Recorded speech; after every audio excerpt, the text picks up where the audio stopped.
Hello, hello, hello. Greetings and blessings, beautiful souls.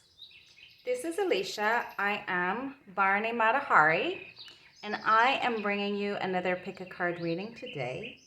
And today our topic is, what is your next masterpiece? So we will ask your guides and your higher self. And my guides are, of course, as always, here to guide me through this process. So follow your process, take a breath, whatever it is for you. Pile 1, pile 2, and pile 3. I'll give you just a quick moment with the cards.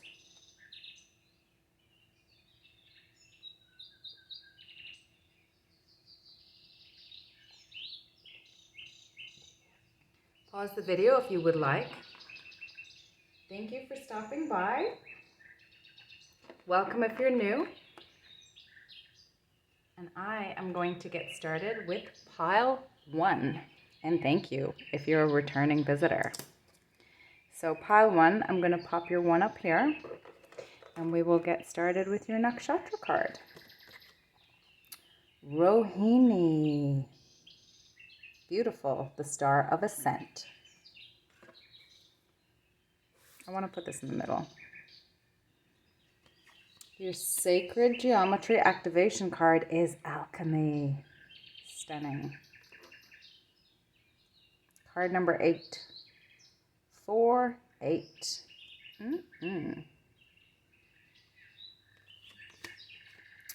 Ooh, eagle medicine. Card number 1.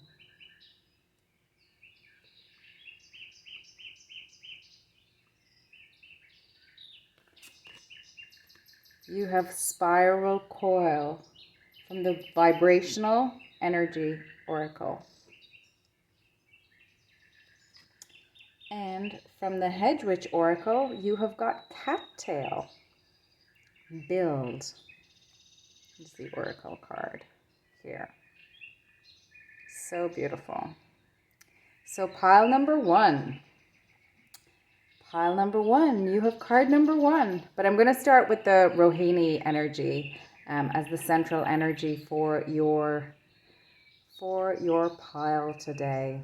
And the question we're asking is, what is your next masterpiece? So Rohini, based in Taurus entirely. And Taurus is an earth sign. Very delicious. And you also see that it's called the red one here, which is reminding me of root chakra. And I'm actually seeing the root chakra energy here, mirrored in the alchemy card. And she's wearing red. She's wearing red. He's wearing red. And Taurus is associated, the glyph for that is the bull. And it is Moon in Venus energy, because Taurus is Venus ruled. So moon energy is also reminding me of Cancer, and Cancer is also the 4th house. And I'm hearing mother's milk. So you've got the mother's milk kind of energy going on, and moon is your emotions, your intuition, your fears, illusions. Moon is high priestess energy, and high priestess is card number 2, which would give you 1, 2, 4, 8. They're all kind of significant numbers. All the numbers are kind of jumping out at me in this pile. The moon also, mastering the fears. I'm hearing that phrase, and I remember thinking before that worse than the fear is almost the fear of the fear. Like facing your fears is nearly easier than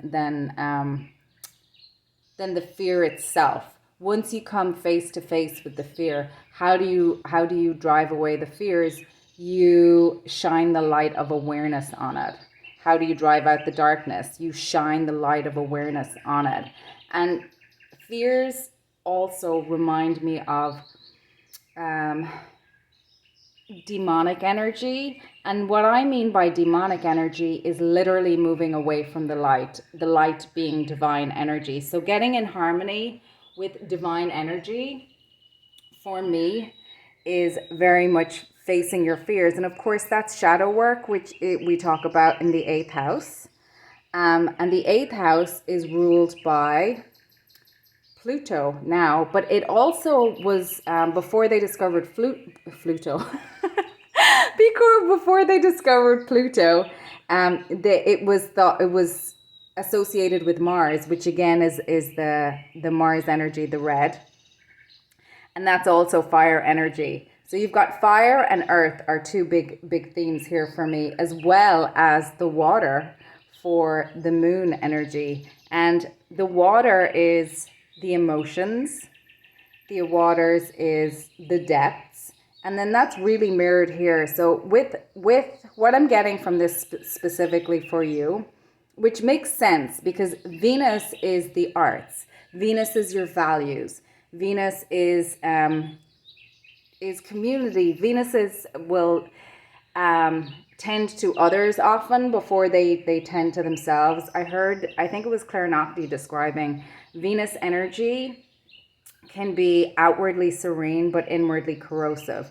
You're more likely to turn judgment on yourself than to turn it on other people. Venus tends to be cooperative. There's with Cancer and Mother, and also Venus. Venus is kind of like the honey, and then Venus energy is like the honey, and then moon energy is like the milk. So you've got the milk and honey, and I'm hearing the land of milk and honey, and that like sounds very Garden of Eden, and that's actually very highly associated with Rohini as well. So nature is a very strong theme. Growth, and you can see it's the power to grow, but specifically for this energy, I'm getting that the power to, like, I'm getting a lot of duality with this. So I'm seeing the Temperance card. You have the ability to take your fears, and we're moving into alchemy as well, because you've also got all this orange around the sacral chakra. So no matter what the energy is, whether it's, the phrase good, bad, or indifferent, whether it's fear energy, shame energy, whether it's joy, you have an innate ability to take that energy, to transmute it, to transform it, to alchemize it, to metabolize it. And your path to ascent is being grounded and being able to express your truth, express your values. And we've got blue here as the center of these two flowers, and these are reminding me of the Three of Wands, which kind of has I guess a nod to the future, having a long-term kind of perspective, growing. And it's also kind of a commercialization merchant vibe to it as well. In the traditional tarot, it's the merchant looking out at his ships in the sea. So whatever you've done, you have sent your ships out into the metaphorical sea already. And I think that's just by facing your fears and metabolizing let's say your dark night of the soul, if that's what you've been through, depending on what your history is. I'm guessing if you're on this channel, you're probably making sense of the dark and the light. And with the 8th house coming up for me and alchemy, I'm guessing that you've also been through some stuff. But we'll pull some tarot on it, and I'm getting confirmation from my guides, yes, that is indeed the case. But not everyone has to go through. There's always that point in the soul's journey where we do kind of deal with the fact that some things are illusions, and that this world is temporary, and that being connected to the divine, and I'm hearing that phrase, don't build your kingdom in the land that will pass away. But we do live here, we do incarnate. Mother Gaia, we are an extension of her, and I think you have an innate connection to that. So what I'm seeing for you is a lot of duality. I'm seeing it in eagle medicine, because the eagle has the ability to see from a very, very high perspective. And the eagle is the kind of the apex of the animal kingdom. And what eagle medicine really simplifies, interesting, symbolizes is touch. And that's back to Taurian energy, because that's Taurian energy is really sensuality for, it's that grounding. So being present in the body and feeling it through the body. And one way is touch. And then the skin is the largest organ on the body, in the body. And we are an extension of nature. So your ability to feel things internally and perceive things through your body is very, very important. And you express your truth. Your ability to express your truth is the inception. I mean, it's the inception of the masterpiece for all of us ultimately. But your creative expression is really, you're your masterpiece through your creative expression. So I don't know, and I'm getting very strong voice themes for you as well. So back to eagle. Eagle is touch. It's spirit's touch. So you through being connected with spirit, you're able to have this big energy. You're like a portal. You're like a portal, and I'm seeing you as being kind of you're kind of a nexus for as above, so below. I see you not only drawing down spirit's energy and being very connected to your guides, like a tube of light kind of energy, but it's all around you. Like it's just, I'm just seeing this. You're like a sun, but also you're able to draw from Mother Gaia, and both ways. And there's that energy of, with the being rooted and being grounded. Like we express a lot of energy through our feet as well. So dancing might be important for you. And I mean express as in, like, we share our truth through dance. That is, the body is the tool, or the body is the modality of the gift, is the way I kind of want to put it. Because I'm getting a very sacred movement from you. So everything that you do in your body is very sacred, and you're honoring of the body. And I'm getting, when I mean body, it could be anything. It could be woodworking. It could be painting. It could be cooking. But I'm being drawn to things that are like artistic or visual or crafty, or maybe you're building a business. It could be community. You could be, you could be a massage therapist. You could be somebody who builds, you build a community of businesses, or even a virtual business where you're serving. So I'm getting both the service and community, but also grounding it in. So there's kind of what I'm trying to say is there's a practical aspect to it. There's a practical impact in the world. And that ties in with build as well. So the eagle has the ability to not only high fly, be close to spirit, but it also has the ability to, it's a predator, to go after what it wants, to be able to hunt, and also to be able to see, it can see a mouse from like miles up in the air, and to come down and fly down very quickly and soar. That ability to soar, the wind beneath the wings. You just innately have mastery in both the spiritual, the etheric, and the earthly planes. And I think you navigate that very well now. You probably had to go through some life lessons to get to that point, because you incarnated.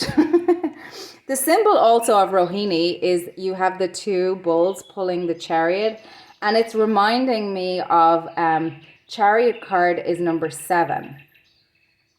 And the chariot, your body is your chariot. So again, your ability to kind of pull these energies from above and below and to build something in the world. Build, build, build. Very strong through alchemization. And you also have, you have the orange for the sacral chakra. You have the root chakra. You have the lilacs and the purples, and that's very, very spiritual. And you've got, in order to metabolize that, you take action as well. And I'm also seeing for you day and night, sun and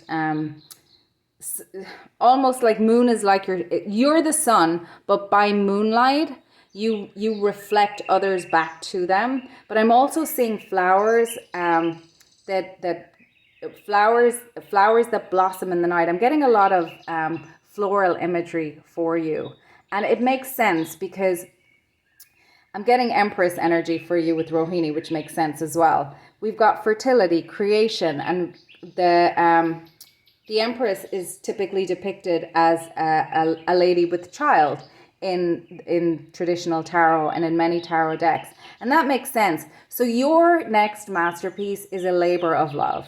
And if you think about a labor of love, a woman giving birth, she's in labor and then she has her child, whom she, I hope, loves. Whether she knows how to or not, the soul love is there, whether she's able to deliver that in practice. But that's a whole other conversation. And then you're a mini mother Gaia. You're a mother Gaia on Gaia. That's what you are. Whatever it is that I'm not so much Midas touch, but green touch. In King Midas, everything he touched turned to gold. So there was there's almost that kind of, you have the opposite. Everything you touch grows. Not everything that grows is good. So you have to be discerning about what you direct your energy towards, what you go after. You have access to limited energy, but you are in a limited body. So what you ingest, what you nurture, what you feed yourself with mentally, emotionally, the company that you keep, the where you live, your home. If you live next door to a toxic waste dump, there's a good chance that that's going to affect the air that you breathe, the energy. I just noticed myself, and you can see from my my handle that I'm Barney. Barney is also in Venus. So I've just noticed recently, I've been doing a lot of healing over the last few years for sure. And I do like to dance and move, but recently you will see from my channel, I have been really not had the energy to do that. My energy has been going to other things. And in that space, Venus also rules the throat and the neck. So that's giving me expression of truth. So you might have been somebody who was silenced as well, but what's just clicking for me in this time where like my body's kind of been more, I don't want to say stuck, because I have been doing other things. It's just that I haven't felt called to the movement that I was doing before, but that is in the plan. So, things go in cycles. We only have 24 hours in a day, so we have to choose how we spend. And in that time, one of the things that I've really been doing is doing a lot of readings. And before that, I hadn't had a lot of time to do them. So it's interesting. I'm noticing cycles in my own life. But what I was going to say about Venus was, I forget, throat chakra. The food. Yeah, I've just noticed myself being really drawn to food. When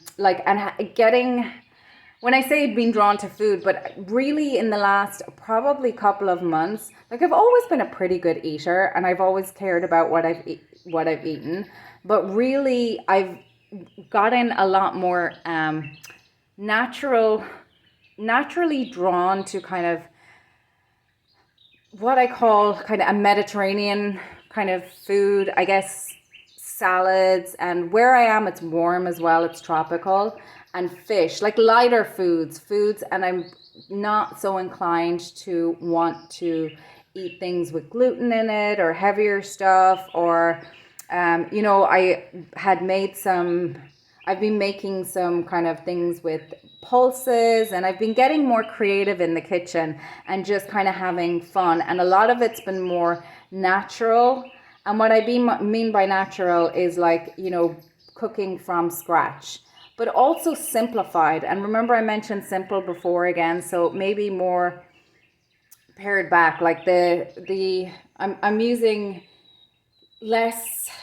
I'm using more natural flavors, like, kind of ginger and lemon and lime and things like that. And I'm just finding my body more enjoying those kind of flavors at the moment. And I'm just going with it. There's a case of listening to my body. I'm also doing like different kind of movement in my body, because I do like to work out, and I don't like to be stagnant, and very much my body likes to move energy through. And if I notice, if I don't do movement, that I do kind of find that the emotions stagnate for me as well. I also do yoga nidra, which might be something that is of interest or might work for you guys as well, because it's reminding me of that Rumi quote, in order to understand the dance, you must understand the stillness. In order to understand the stillness, we must understand the dance. And that's, yoga nidra is like the withdrawal of stimuli, and just placing your attention in different parts of your body and relaxing, sending auto-suggestion to your body to relax the body. And it will tell you very quickly where you're holding tension and trauma in your body. So it's a good way to kind of get in touch with your body. And of course, conquering the body is also another form of helping you get with the meditation as well. So also with Rohini, the Prajapati is the deity, and that just reminds me of nowadays it's Brahma, but Brahma is the breath. So we've got 3 here again. 3 is the magic number, and we've got the Indian godhead, the Hindu godhead, who's Brahma, Vishnu, and Shiva. And Shiva is the end of the cycle. Vishnu, of course, I'm going backwards. Vishnu is the maintainer, the dance of life, and that makes sense in the 3D, the building. And then the breath is Brahma. So you've got that whole cycle. So you may have had you may have had endings, and maybe you're good at endings, but you may have had to learn how to do endings in a way that's healthy for you. And depending what you've been around, we were just talking about, what you feed your body, what you let go of that doesn't serve you, what you forgive, let go of, could be very important for you. I'm just seeing so much color here as well. And of course the white is really showing up. So I'm seeing silver, and I'm seeing the temperance card. So that really echoes the alchemy card here for you. So what your next masterpiece, it's something about you've got immense power, because Pluto rules the 8th house, and the eagle is immensely powerful. There's also resourcefulness with this. So build cattail. It not only can you eat it, it's used in kind of building materials as well, and it's used to make baskets and that kind of thing. So there's something that's kind of like, I'm seeing that. I don't know if you remember that child's story. What's it called? Oh yeah, the never-ending porridge pot or something. And it's just like, you're very, very generative, but in order to maintain that generative, you have to go through the cycle. So you have to allow certain things to end, because you can't just that growth again. like improper growth is not always good. And the example that's coming to mind right now, and it's that unlimited and limited juxtaposition, I guess, is, you know, that thing where businesses, if they grow too quickly and they don't have the infrastructure to support that, that can be the thing that kills them. Excuse me, that kind of thing. So, and then of course there's the fires as well. You know, there if you do the controlled burn, you can contain the fire to some degree, and you can manage the fire. But if you don't, it can wipe out a lot of places. So I think you're very, very good at taking fears, shame, joy, all of your emotions, all of the things that you feel and see and that feed you in the world, and transmuting them into a labor of love. And I think that that is going to be what you ultimately is your next masterpiece.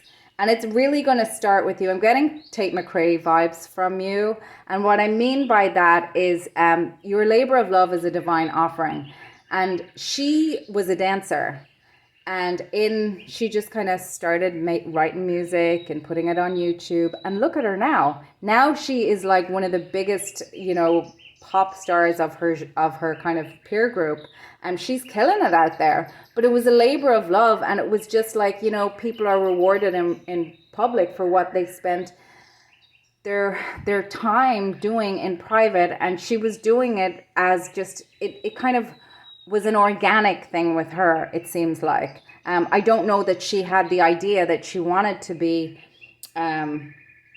you know, a pop star. She was a dancer. And I think I heard her saying that she always thought she'd be a backup dancer, but now she is the, you know, she is the person. She is the star. She is the person out front. And I'm getting that for you, something that you're working on. And it could be related to the arts in some way because it's Venus. It could also be related some way to the fourth house, home, family, because it's related to Cancer as well. And it could also be related to, or maybe it's both of them, and it could also be related to eighth house things as well. So I'm also hearing Tantra. So Tantra, it's also not only, it's kind of a way or an approach of life, but also I think in your relationships, like if you don't have somebody that is able to meet you on both an emotional and a deep level. And I'm hearing that song, Venus is a Boy, from Bjork. And if you think about Bjork, like she is just so, she's so unique. She is, she's really talented. Like I can't think of anybody else who's like her. I feel like she really inspired people like Lady Gaga and probably Aurora, who I also love. And I'm hearing that song also for you, Nature Boy by Aurora. And that is, I'm trying to think of it. And then one day, a lucky day, he passed my way. Then we spoke of many things, fools and kings. And then he said to me, the greatest thing you'll ever learn is to love and to be loved in return.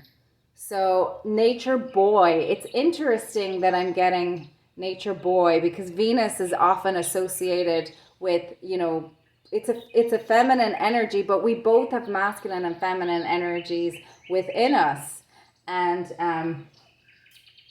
Venus as a boy. I'm trying to think. Venus as a boy. She's also from Iceland, Bjork. And remember, she showed up to way back when, like one of the famous pictures of her was her in that swan dress. So it's kind of reminding me of Lady Gaga in her meat dress. Aurora, that song as well, Nature Boy, it's from, I think it was written by David Bowie, who again was, you know, total musical genius. And I think he wrote it. I could be wrong. Please feel free to correct me. But he was so unique as well. And again, he was very connected. You know, he had Starman and Ground Control to Major Tom, I forget, and Life on Mars. He had that very galactic aspect, I guess, to him as well. So there's just something very unique and very inspirational, because a lot of people take inspiration from these artists. Aurora, that Nature Boy song, the one I'm thinking of, it's an acoustic version, and it starts, I think it's with an oboe, but it's got that real depth. But like, I just know when I hear that song, and she's got such a clear, ethereal, beautiful voice. And I don't know of too many people like her on the scene at the moment. And she's been around for a while. But you know, when you just feel the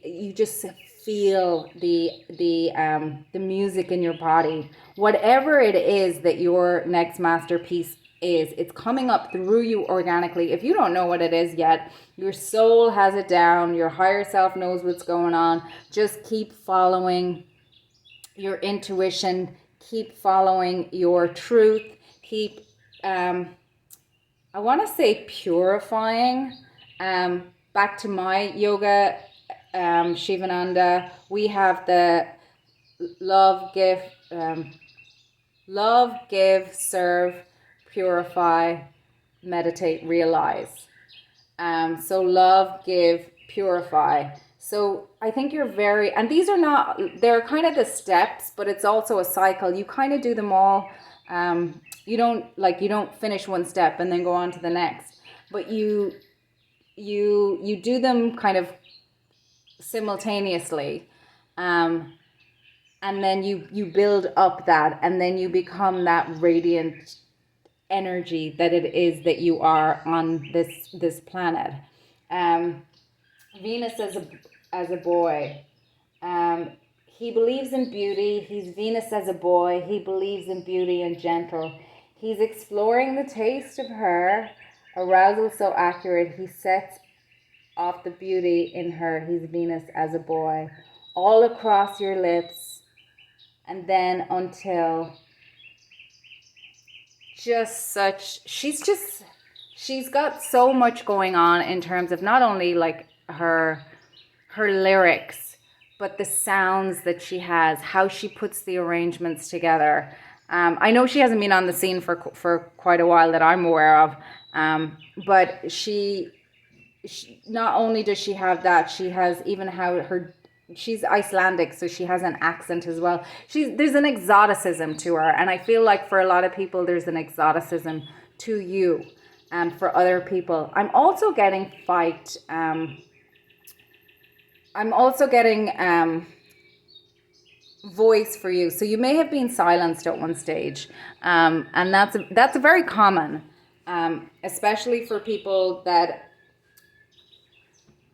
have to learn how to do the self-expression. If you're, let's say, if you've incarnated into a family for, you know, if you're a starseed, for example, and you absolutely could be, and to be that as above, so below, to be really naturally, you could very well be. I'm also hearing the song Big Energy by Lato. So there might be some messages in those songs for you. I'm not sure. They might be worth looking into. Cattail has a 10 of Pentacles, 10 of Cups vibe to it. So you've got that long-term legacy, which also is Taurian in quality. So you've got the... in Tantra also, the connection, it's offered up as a divine... it's an offering to the divine when you get to that place with your person, and just the connection. So I'm thinking divine feminine, divine masculine. So if you're not in a divine connection, and we've got a couple here in the Chariot as well, and it's reminding me of card number 6 is the Lovers, and the Lovers is interesting. It's also the choice card. It's also where you make a decision, but who you choose to build your life with,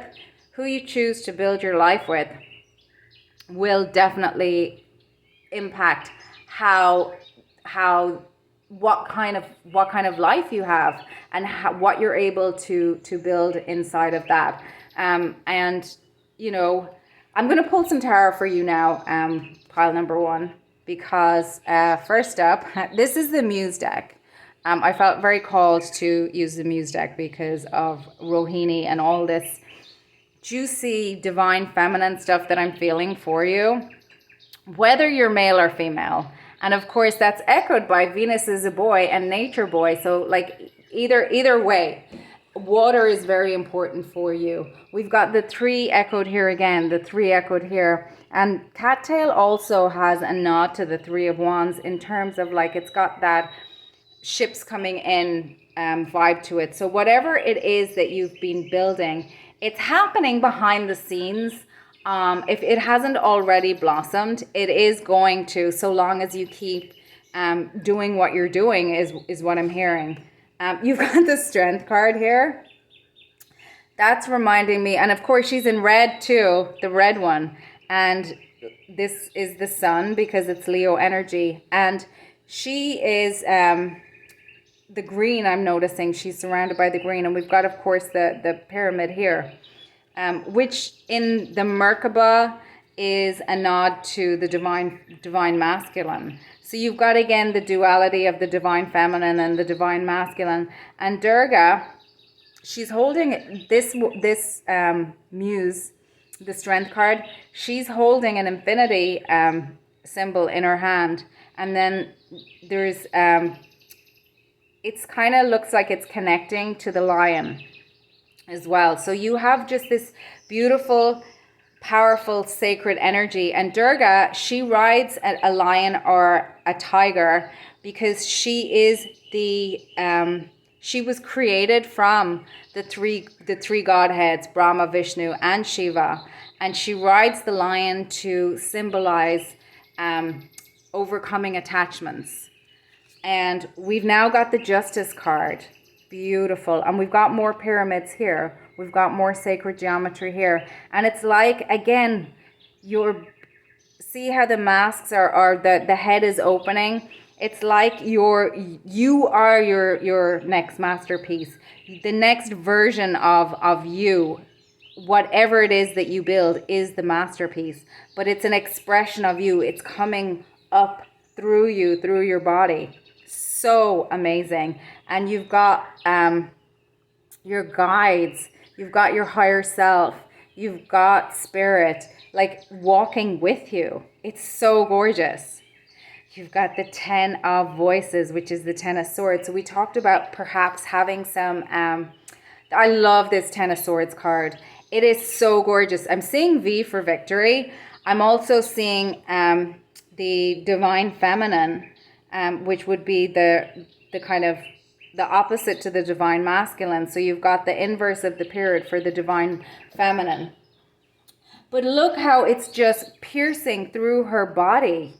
And she surrendered to it. She has given of her essence. And she looks like she's dressed to me in some sort of floral, beautiful dress. And she is the color in this. And I'm getting sacrifice here. So she's sacrificing whatever it is that she needs to give up in order to birth and transmute this beauty that she's bringing into the world. This is so gorgeous, pile number one. Oh my gosh. Now we've got the 3 repeated here again. This is the 3 of Cups, 3 of Emotions. So, and right by the alchemy. Wow. This is amazing. And then we've got double moon here as well. Oh, pile number. We've got 3, 3. Did I see 3 somewhere else? 3 here. We've got 3 3s. That's 9. Ooh, goosebumps. You've got the 7 of Materials, which is echoing for me. That's the 7 of Earth. It's echoing for me this build energy. This and 7 is the number of the chariot. Is the number of the chariot in the tarot. Oh wow. Pile number 1. I cannot wait to see what you actually what you're birthing. It's not showing me too much of your past, but it's so much emotion, whatever that emotion is. Oh my gosh. And then we've got here, we've got the cosmos, and she's just sat here again. There's like, she's surrounded. What you're growing is coming from such a pure place. And then in nature, the spiral coil, this is reminding me of, okay, first of all, the heart chakra, but also, and she's holding this like the world at her heart, or the sun at her heart. And then she's got the 2 moons here. And it's just so, so beautiful. In nature, the spiral is repeated over and over and over again. And nature teaches us that, and I'm seeing the Merkaba here. I didn't see that before. We were talking about the Merkaba. We've got the triangle up and then the triangle down for the divine masculine and the divine feminine. Oh, interesting. So we've got that repeated here in 3. Another 3. Ooh, and then 3. So that's 4 3s. And then the 4 3s is 12, and 12 breaks down to a 3. I have goosebumps. Oh my gosh. I'm really called to pull some of the Rose Oracle for you. I'm inspired by just all this growth, Garden of Eden, nature imagery that I'm getting from you. Like, you're literally a mini Mother Gaia. And even here, like from her forehead, from her third eye, it looks like a version of flower for me. So the Rose Oracle, healing is happening. Okay, so that makes a lot of sense for me. So no matter what is thrown at you, you're able to take it and turn it into something beautiful. And Rohini has the quality of, how can we bring love, and Venus is love. How can we bring love and beauty into the world where it is most needed? So whatever it is, you are this labor of love. It's going to light up the world in some way. And with the moon energy, the moon lights up the night. Oh, can't write this. Inner call, soul-led, the mystic, living courageously. So we talked about maybe being silenced before. So Rohini also has the quality of maybe having to leave the Garden of Eden, because in the Garden of Eden, you have to abide by whatever. So maybe you're building your own garden, either metaphorically, or maybe there is a place that you actually had to leave because you were not able to bring forth whatever this next masterpiece is. Or maybe you've just gone off on an adventure. I don't know. It could be any of the above, quite frankly. Take that however it resonates. Here we've got this figure at the center. You're loved by your guides. You're surrounded. You're protected. The rose is a flower of protection as well. You've also got that here. You're very, very protected. And I'm seeing, I don't want to call them acolytes, but I feel like what you're doing, what you're bringing, the uniqueness that is you, that is your frequency, whatever you're birthing into the world. And we have that labor birthing energy again. Whatever it is that you're bringing forth is happening organically through you. And you are bringing it, you're using your voice, your self-expression. And I'm hearing from the movie Dune, there's no need to fight over me. The voice will save him. So there are 2 quotes from the movie, and in both times they use their voice, their expression to they gagged Lady Jessica because they knew that she had this voice training, but they didn't know that her son Paul, that she also had trained him, and he uses his voice to get them to remove her gag, and then she says to them, there's no need to fight over me, and that's how they escaped. So your voice is very important for your, not only your protection, but also for what you're creating into the world. And of course, voice, whatever that means in the broader sense, whatever it is that you're building, that you're manifesting, that you're growing, take that however it resonates. And then, oh, beautiful. the wastelands, sustainability, slow down, tend your garden. So that's just really suggesting to me that you don't have to rush nature, and there's an element of divine timing in this. So healing takes as long as it takes. It's not something that you can wave a magic wand and do. And I really don't, I'm not drawn to that. And I was very susceptible to kind of wanting, I don't want to say a quick fix, but because sometimes when you have a lot of energy, and you might resonate with this as well, pile number one, sometimes when you have a lot of energy, you can be a source of energy for other people. And, people pleasers can learn to kind of overgive to others for acceptance. And we were talking about how Venus tends to be more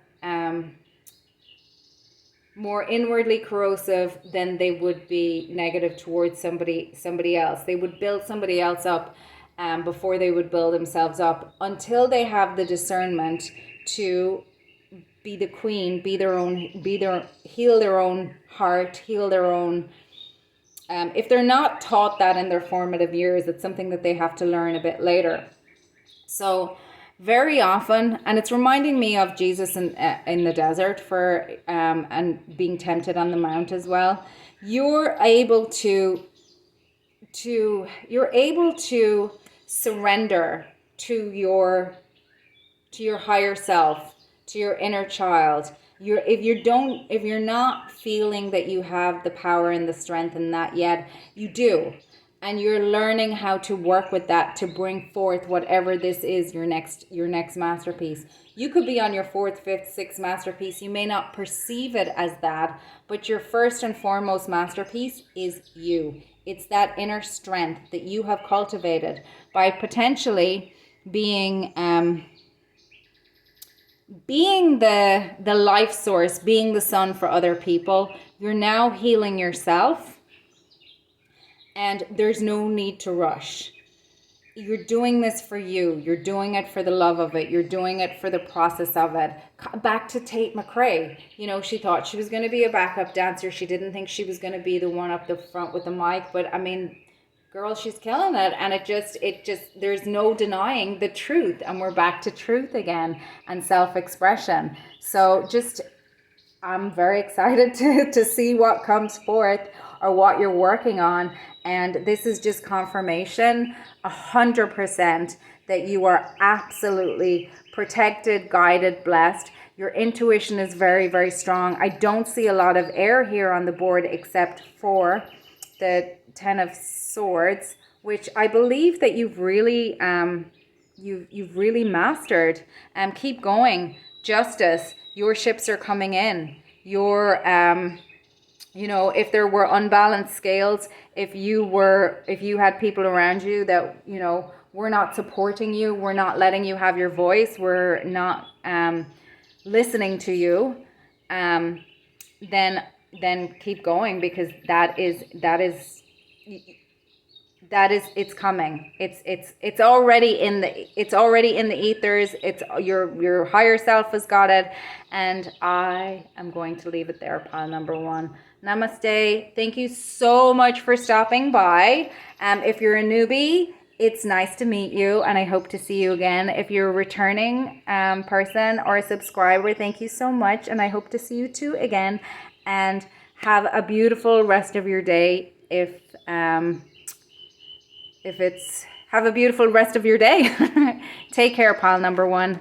I'm sending you love, sending you light, sending you all the yummies. Bye. And in just a moment, I am going to get started on pile number two. So let me take away pile number one there. Pile number two. I'm going to pop your number two up here, and we'll get started with your nakshatra card. Purnarvasu. I hope I'm saying that right. Number 7, Jupiter energy. I'm just going to take a little drink of water. Punar Vasu. Oh, Merkaba. We were just talking about the Merkaba in pile number 1. Gorgeous. And I believe I didn't even read the note on it. Whale medicine. Oh, we had this come up in a couple of readings recently. At least one other one. Smell the roses. We were also talking about roses last reading in pile number 1. And patience. Trout lily. And we've got a lily here. Okay. I love that. Okay. Pile number 2. Punar Vasu. Jupiter energy. And it's Gemini into Cancer. So we have got the energy of Jupiter in Mercury, moving into Jupiter in Moon energy. Very nice. This is the star of renewal, and it's got the symbols of the bow and arrow, and the arrows magically return, and we've got the house. We've got 2. Typically, it's 2 chariots, but in this card, it's 2 cars.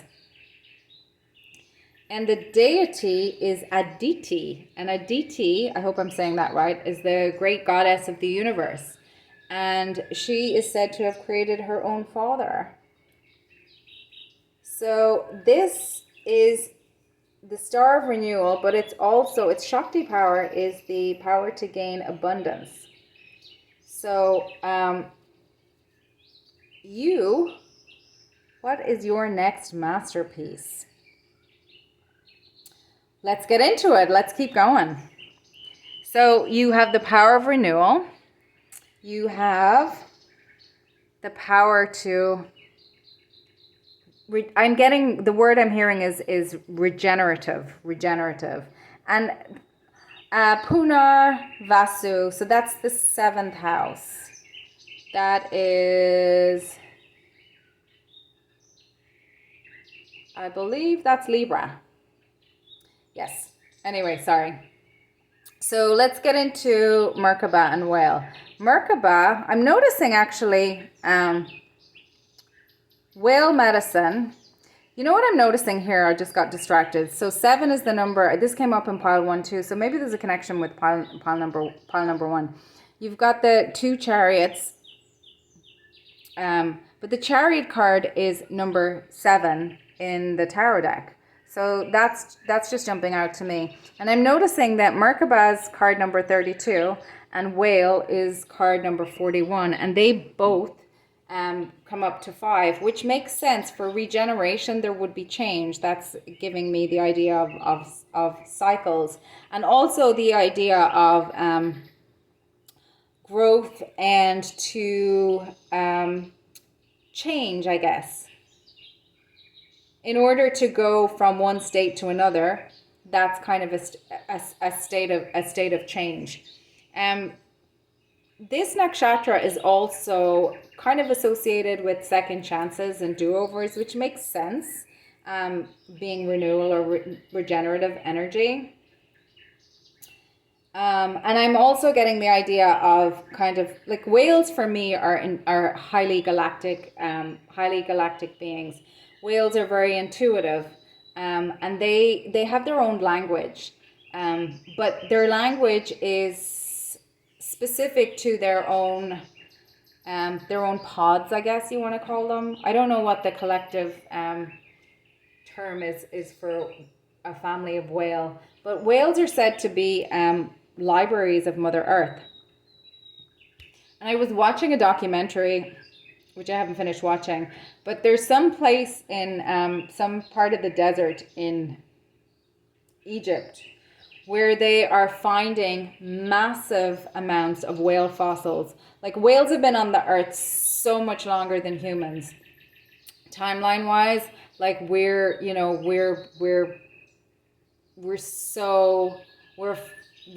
just a drop in the, we've been here for a drop in the ocean of time relative to the whales.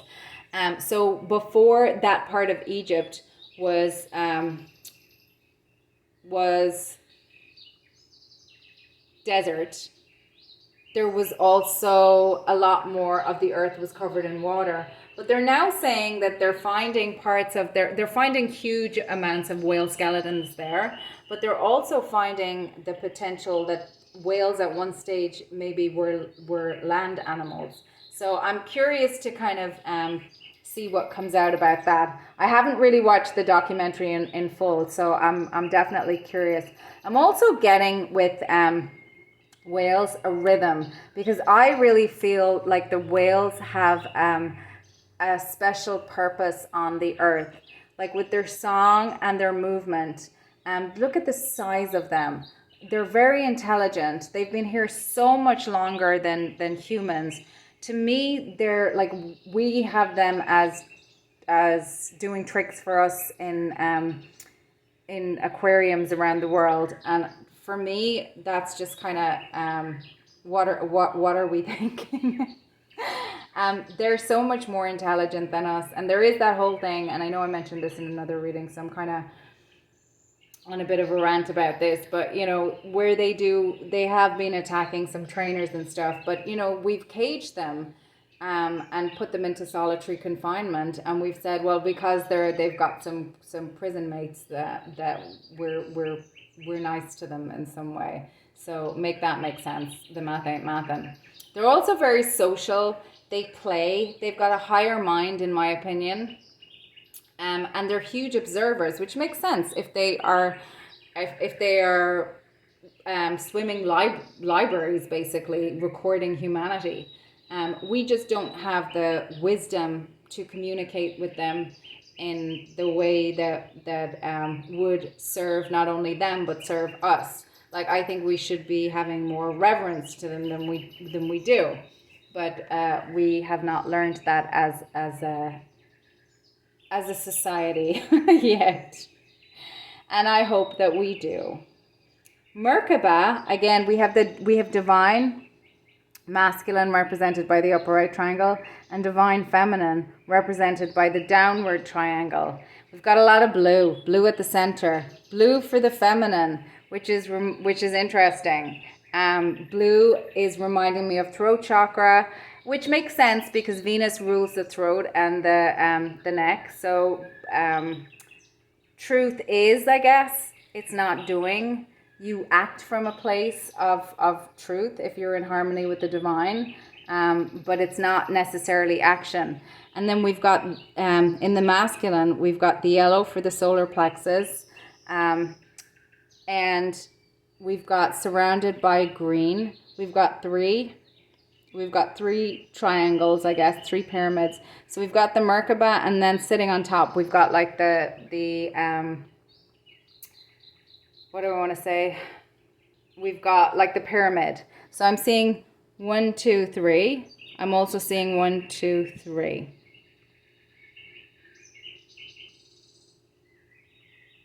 4, 5, 6. So that's 9. But then we also have 1 and 2. But we surrounded by, we've got this indigo color as well. So there's something about the heart chakra. And then the turquoise is associated with the higher heart.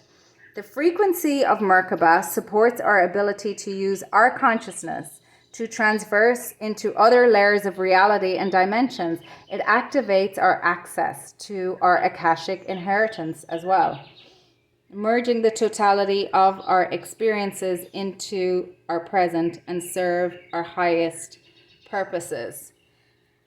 So if we can tap into that truth and divinity and act from that place, we're onto a good thing. And I believe that you innately do that very, very, very well. Pile number 2. Ancient wisdom I'm feeling for you.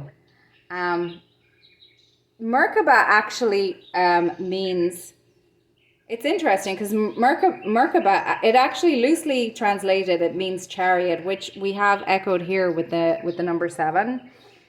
And for you, it's referring to the human light body. There's a lot of themes repeating from pile number 1 actually. So you came from pile number 1, Or maybe you had a past life in a pile number one, or maybe you've been through a phase of pile number one in the past, or something, or maybe vice versa. Very, very interesting.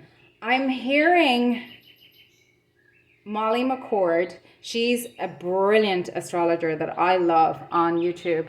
And I'm hearing her saying, we are the pyramids. So this is the sacred geometry activation oracle. And I think that you are, we don't, you know how the pyramids are not, they're not really in use. They're not functional anymore. They're places that we go to visit.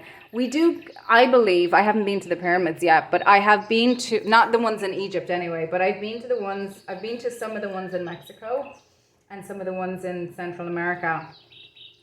And these pyramids, like, I was running around them when I was in my early 20s, and I just didn't know anything about this stuff back then, but I definitely believe that those places do activate you, and different energies on the planet will activate different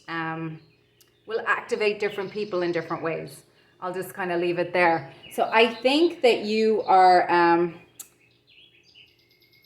you're innately a strong navigator of quantum fields, whether you know it or not. And I think when you go to certain places, or you're around certain people, or certain people are around you, you get activated, and you activate others, like quantum parts of our DNA. Like the human light body is really sticking out to me. And we've got crystals in our blood. And the crystals, they hold, like our DNA holds information. And I think you get this release, and you activate others so that they get a release. And then there's like alchemy when you come into contact with soul fam, let's say, or star family. I'm getting inventor vibes for you, trendsetter, activation of ancient wisdom. Crystals might be something that's very, very interesting for you as well. And then we've got trout lily. Trout lily is, the oracle property is patience, and it is giving it's kind of associated with the 10 of Pentacles, and it's giving kind of legacy, community vibes. And I'm hearing again higher wisdom with the whale. And think about, we were just talking about the length of time that the whale has been on planet versus humanity, and we think we're the ones that have the higher wisdom, that we have the bigger brain. I think that maybe they just operate on a level that we just don't really understand yet, and that's fine. It's just that we don't have the wisdom to know that yet. For me, higher wisdom is kind of like applied patience. It's like and patience then would be kind of like applied energy. How do you apply your time, your resources? And smelling the roses, that's next to the patience. That's just kind of giving me that embodiment of know thyself and your environment, and really that frequency of appreciation, finishing the step that you're on. Waiting is not the same thing as patience. Like if you're dancing, taking the full movement. When you're breathing, when you're breathing in meditation, allowing yourself, like not necessarily to take the biggest breath you can, but allowing yourself to take a full breath. Do you kind of understand what I mean by the difference? It's not kind of like, yeah. And then whales, if you think about them, they can take a breath, but they can stay underwater for a really, really long time as well. And there's the duality between, emotions. They have emotions and strength. I really feel that they're part of their current purpose, mission, is to support Mother Earth Gaia at a level that we don't really understand. I'm hearing the phrase for you. I think you're with all of the stuff that's going on right now, cosmically, and what I mean by cosmically, I mean astrologically, the stuff that's happening in, I'm filming this in April of 2025. So there's been a lot of things happening eclipse-wise the last, few years. Things were going on with Chiron. Things have been going on with Pluto, like the outer planets very much, Eris. There's so much information online that like it's impossible to really kind of even capture it. But I think whatever you do, it'll be something, I'm getting like timeline mastery and mastery in the quantum field, but it's an innate thing. Your soul knows how to do it. You're an unconscious competent. You are, just by being you, your mundane is magic to others. You have innate mastery. Crystals might be really, I don't want to say useful, but they might be something that you're very naturally gifted at working with. But not just crystals. Like they might really activate you.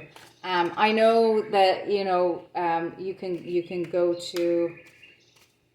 You also want to be how you treat the crystals as well. Like the crystals can speak to you. Like these, for example.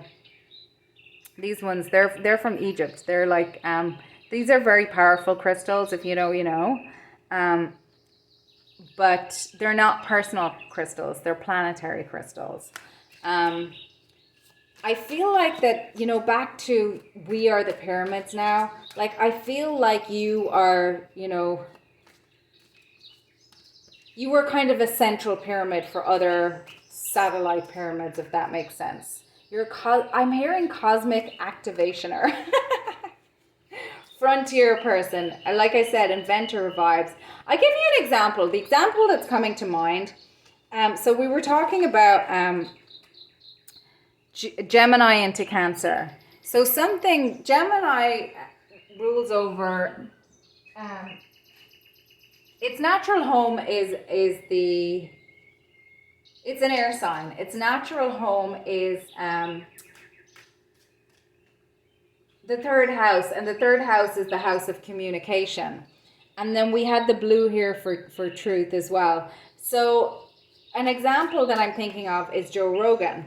He literally started a whole new form of communication, like a whole new way of getting, a whole new way of media, basically, that now he has started a whole trend. Like he started the whole podcast thing. Nobody was really doing it. And then his long format, like he sits down and he talks to people and he gets to know people. And, even, Donald Trump and JD Vance, who are people that I wouldn't have expected in, I never could have imagined the prior presidents and VPs going on to Joe Rogan and sitting there and just doing a full format. I was used to, kind of scientists and activists and celebrities and all that kind of thing. Just these really interesting format conversations happening, but I didn't expect a presidential candidate and a VP candidate going on. So that even in itself, it's still even evolving, but he totally started it. Now look at, you've got like so many like people who just have their own podcasts now, and he started a whole genre. And when you think about it, he was back in he was a comedian, and I always think about comedians. I always sometimes you can have a high bar for things. I mean, I was like, well, I would never be fluent in another language until I could understand the comedy. And comedians have to really be able to understand their audience. Good comedians have to be able to the timing. We're back to that rhythm as well. They have to be able to read the room. They have to be able to understand culture. They have to have a good delivery of, you know, language. They have to have mastery in language, but they also have to have mastery in content. So they need to know what will work. I remember there's one comedian that I really like, and he is an Irish comedian. I haven't seen him in a while, but I lived in LA for a while and I did see him, and he had just gotten sober actually at the time. And I think it was his first tour after he had you know, given up alcohol. And you could tell, we're back to the light body. You know, when you rely on an external thing to be the thing that props you up, and then you take that away, there's that in between phase where you're just kind of a little bit wobbly. And he wasn't, you could just feel the newness in it. And, you know, the courageousness, and what do you do with the time? Like he made a decision to kind of, you know, let go of what wasn't serving him. And I remember back in the day, he did this thing on, remember when, he would talk about kids, for example. He was just really, really funny. He's definitely worth watching. I don't want to tangent off into that anymore, because I want to pull some tarot cards for you, pile number 2. So the first thing that's coming out is the Ten of Swords. I do not mean to laugh. That is painful endings, followed by the Eight of Cups and a shooting star. My goodness. You have had to walk away from some stuff, pile number 1, and that reminds me of patience. And that actually Punarvasu, that comes after Ardra, which is the tear. So you've been through some dark times, and I'm hearing that phrase, tears of a clown. It's interesting that the Joe Rogan comedian thing came up. So the rhythm of the ocean, the rhythm, getting back into the rhythm of your light body, getting back into the rhythm of the cosmos, getting back into your natural frequency. What you do with the time, you've been healing. You've had a lot of painful endings. And if you think about it, I'm just thinking about cancel culture. How many people have been cancelled in cancel culture? Now, we've got the Empress, card number 3. This is the vice versa tarot. So that's speaking to a star of renewal, do-over. Maybe you're coming into a do-over. 6 of Wands, success. This is after the battle. He is wearing a red cape. He's grounded, he's rooted, but he has reverence for his team. And look, they're battle weary. It's a card of success, but they're battle weary. We've got the roses here, and we've got smell the roses here. So we've got death energy here represented with the with the skull. So it's kind of almost reminding me of 3 of Wands energy in terms of looking out over, you know, what you're creating the second time. And we can't see what it is. So maybe you have not, maybe you're still in a dark night of the soul, or in a void, or in that regeneration energy. The darkness comes before the dawn. There's something about, I think, trout lily. Was I reading something about trout lily where for the first few years it doesn't bloom or something? I need to look that up because I forget. I think so. This plant does not flower for the first 4 to 7 years of its life, inspiring its oracle quality patience. In this fast-paced world, we tend to expect things to happen quickly. Our attention spans are increasingly shorter, and the internet makes it seem like other people are becoming overnight successes left and right. So you might be working on something behind the scenes, and the Empress, you're growing something, but we can't see what it is. We've got the eagle or the hawk for spirit. Birds might be significant for you, as well as the ocean. You may have had to go really deep into your void, and the sun is showing eclipse here. But at this stage, you know, I'm seeing this guy as being like, not being stabbed, he's not being stabbed in the back. He's now in the stage where he's reviewing the endings that have happened, and he's in this time of regeneration. And each of those swords might be some sort of betrayal. You might have to walk away from things that you've invested in, but both of these are looking squarely at the broken cups, at the betrayals, and you're turning it into something that you're building, and you're recognizing. I'm feeling that these are the successes you've harvested. Maybe something, I'm seeing the smoke here, maybe something didn't work out, and it's reminding me of Brené Brown. Oh my goodness. It's reminding me of Brené Brown, because Brené Brown, so right beside the Merkaba, next card out is the Lovers. And this Lovers card always, and we've got the Merkaba repeated again, this Lovers card, and it's Mercury energy. It reminds me of the Temperance card. I think it's the Temperance card. Pisces energy. So you're not in a period of stagnation.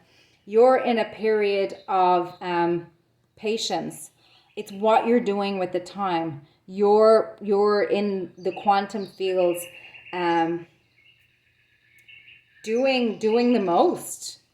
Pile number 2. Very, very, very, very interesting. And then we've got the Hermit card. Wow. And then a face in the moon. You're in your own light. You're working on something. Again, I'm hearing that phrase. What is rewarded in public has been practiced in private. I'm paraphrasing. I don't know who said it, but I've heard it before.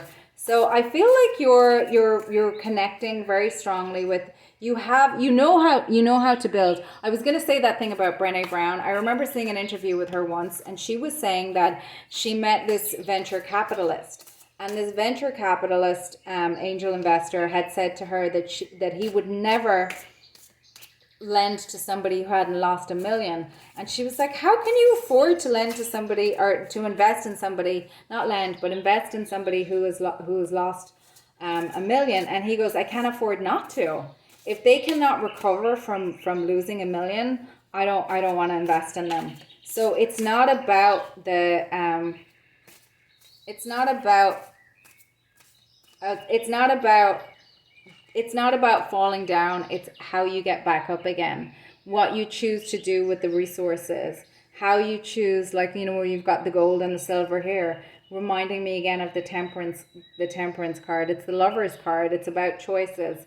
So it could be something that, maybe you're leaving a career, a marriage. Maybe you're leaving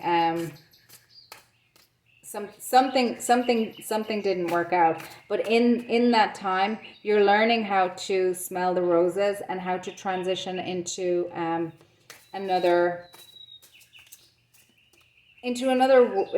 way of being. And again, so, and back to Joe Rogan again. He used to be a comedian. I know he did do another special, but it's not his main thing that he does now. He's very much in the podcasting, and maybe he will have another iteration of something else. I know that what's her name, Jane Fonda, had talked about her third act. So maybe you'll have, we talked about 2s in this nakshatra, but maybe there'll be 3. Syrian emissaries, dream for the new earth. Time now for a magical life. I really feel that you're being activated, and we have the light body echoed here again. And I'm noticing you might be a Mintakan starseed or one of the water planets. You might be really, and then of course you might be Syrian. And I'm noticing the musical notes here as well. For you, I'm getting, oh my gosh, the song that I'm getting for you, I don't know if you know it. It's the Carpenters, Karen Carpenter, um, calling occupants of interplanetary craft. In your mind you have capacity, you know, to telepath messages through the vast unknown. You close your eyes and concentrate with every thought you think upon the recitation we're about to sing. There might be some messages for you in that. She was beautiful. I mean, her voice. She and this is reminding me of the pain. She had whether you're male or female. She passed when she was 32. I think she was very, very young. And there's a TV movie on available that they made about her life. And I wish somebody would make a real movie about her. But she was she had the most beautiful voice, but she had a very overbearing mom, and they moved to California, I think, to because mom was a boy mom, and Richard, the older brother, was the musician. So they moved there for Richard, but then he was the musician, and then they started playing together, and she actually started playing drums. And she was incredibly shy, and she would play in the background. But she was young when she started playing with him, and I think they had a band, I can't really remember. And she ended up singing, but then she got offered a record deal, and I think he didn't. They wanted to work with her. Like, her voice is it's smooth velvet. Like, there has been very few voices like hers since. But some person in the media, and because she had a very a mother who didn't know how to love her and was like obsessed with her brother, the OG of boy moms. She just didn't have that capacity to have self-love, and she suffered from anorexia, but they both ended up doing a lot of I guess prescription medications. So she ended up passing when she was 32. And what drove me crazy about that movie was, I think the last scene in it is like she's staying with her in her mom's house, and she just says to her mom, "I'm going to bed," and that's the night she passes. But apparently they were estranged when she passed. And I don't know why they did that in the movie. Like, creative license, that was not good. She should be, that's not truth. And personally, I don't like that. But she had such a beautiful, beautiful voice. And if only she had known how to love herself and had been loved. But the reason she ended up developing anorexia was because when she started playing, somebody in the media commented on her being overweight. And, she was just self-conscious, and she just stopped, she just succumbed to that. And then I don't know if she passed from a heart attack or medical complications. Joy of life. Trust, open your hands, share, let go. And we have this repeated again, like the and this is reminding me of the Phoenix, and it's also reminding me of that song from The Little Prince. And the Little Prince, smell the roses. The Little Prince, I mentioned this in the last pile as well. Oh my goodness. So maybe the two piles are connected. The Little Prince, he had a rose, and he loved the rose. So he said, "You're beautiful, but you're empty. One couldn't die for you, of course. Any ordinary passerby would think my rose looked just like you, but my rose, all on her own, is more important than all of you together, since she's the one I've watered, since she's the one I've put under glass, since she's the one I sheltered behind the screen, since she's the one for whom I killed the caterpillars, except the 2 or 3 butterflies, since she's the one I listened to when she complained, or when she boasted, even sometimes when she said nothing at all, since she's my rose. And that's from The Little Prince. And if Karen Carpenter's mom had known that she had 2 roses to tend to, maybe we would have seen more from Karen, and maybe she would have learned how to tend to herself, and maybe there would have been many Karens, but that was not to be. And we've got the alchemy here. You're singing your heart back to life.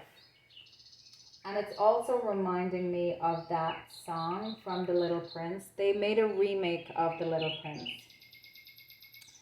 And it was with a girl. And it's so beautifully done.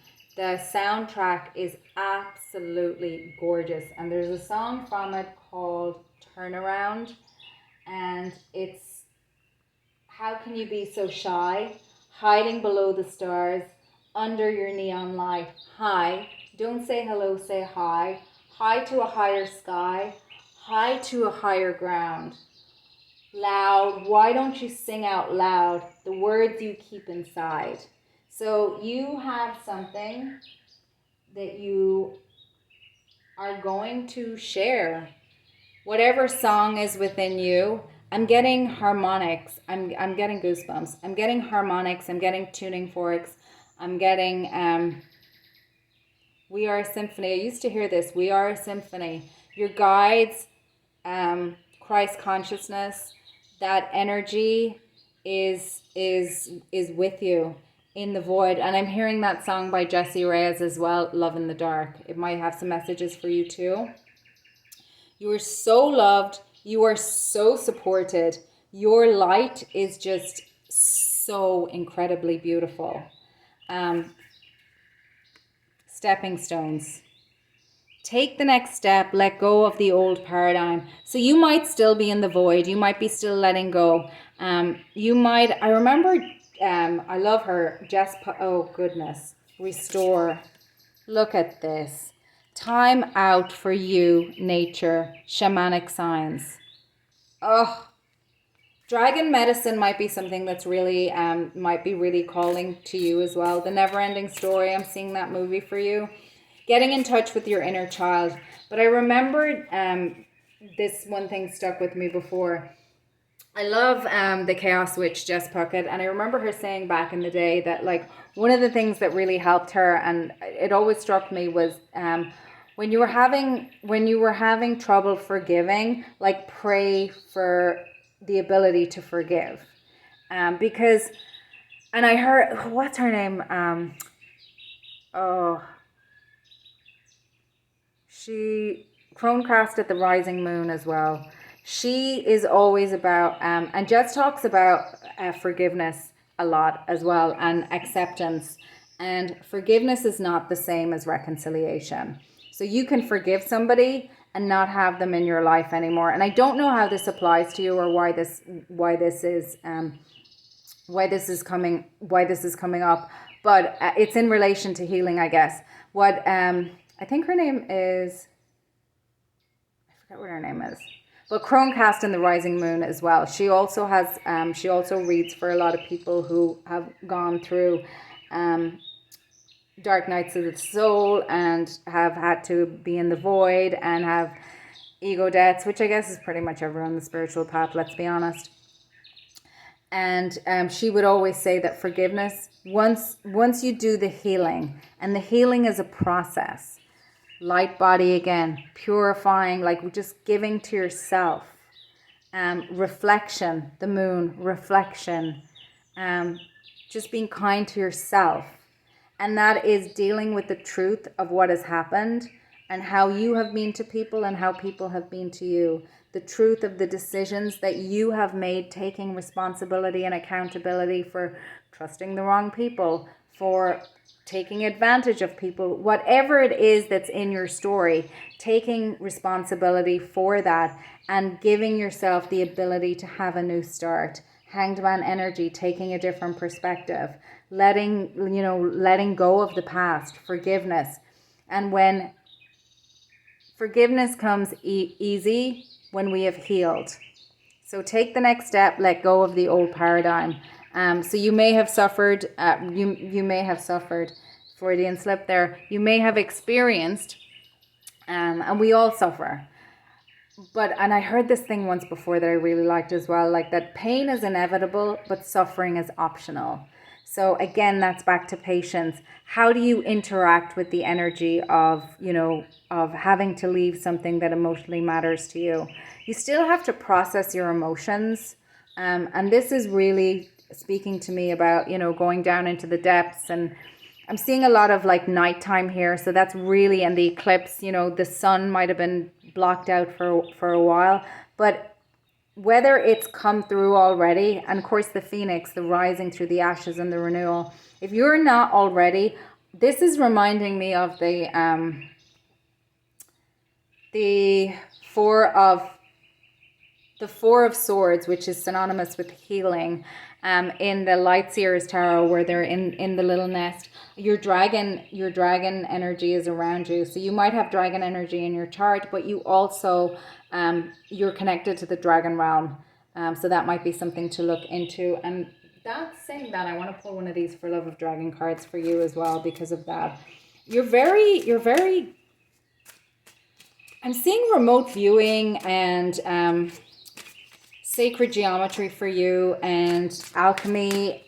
And what I mean by alchemy, I'm thinking energetic alchemy, but grounding it into, into the earth for sure. I think you're coming out of, you might still be, remember we were reading about the trout lily, how it doesn't flower for the first 4 to 7 years. So you might be in that 4 to 7 year, you might be in that 1 to 7 year period. And we had 7 here. Maybe you're in year 5. I don't know. And I mean figuratively. I don't mean literally. Let's just pull a For Love of Dragon card for you. Oh, the compassionate.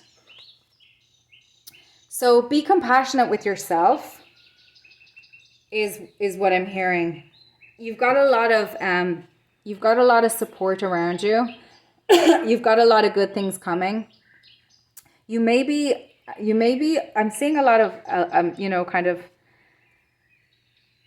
a lot of these are solitary. And I feel like these might be, the lessons that you've learned, and you're rising up out of the ashes of whatever it was that ended. And I'm called to note also that the giant sequoia trees, they require a forest fire in order to restart. So I'm surprised almost that the tower didn't come out. But the healing, the pain phase is hard, pile number 2. And take heart. You are very, very loved. You are absolutely very, very loved. You are very supported. You are very, very powerful. You have this beautiful innate ability to regenerate. And that is what's on the cards for you. And it's if it hasn't broken ground yet, if it hasn't manifested, if you're still feeling darkness, and if you're still feeling a lot of depression, that's part of the process as well. I'm being told to just sometimes. Do you ever hear that phrase? If all you can do is crawl, then crawl.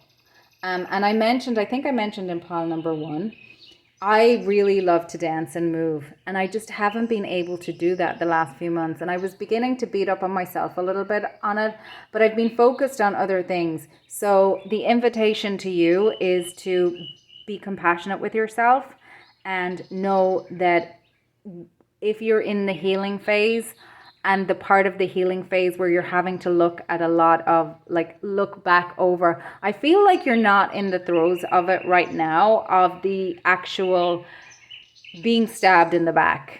You could be, and if you are, I am sorry, and you have every right and responsibility to choose to walk away from that if that is what you need to do for you. You can't do anybody else's work for them. You can't grow anybody else. You cannot heal anybody else. You can only heal yourself. So I'm just being called to say that as well. But if you are in the stage of kind of review, there's I heard this once before. The capacity to feel the darkness is, when you have the capacity to feel that much darkness, you also have the capacity to feel the opposite, that much joy. So learning what does make your heart sing, what does give you that expansion, what does give you that peace, what does even give you that calm. I do remember being in parts of that journey where I was like, is it ever going to be possible not to feel overwhelmed and to feel like, are things ever going to get better again? So I know that there are parts of the journey where you can feel like that. Every day is a brand new baby day. And when the healing is done, the forgiveness will come. And my inner child, when I was in the worst of it, would sing to me, Chiquitita. It's a beautiful song. It's by ABBA. It might be worth looking into if you're still in that place. So I'm sending you love, light, compassion, healing. I'm sending you just as much good energy as I can. And I look forward to see what you are going to bring forth, because what you're bringing forth, what you're working on, even if it feels sucky at the moment, you are clearing out the yuck and think about the lotus flower. The lotus flower grows out of the mud. You are creating whatever that is. I'm seeing like a lotus flower of light. And I don't know what that is for you, but it's your next masterpiece. Much love to you. Pile number 2. Namaste. And take care of yourself. Bye.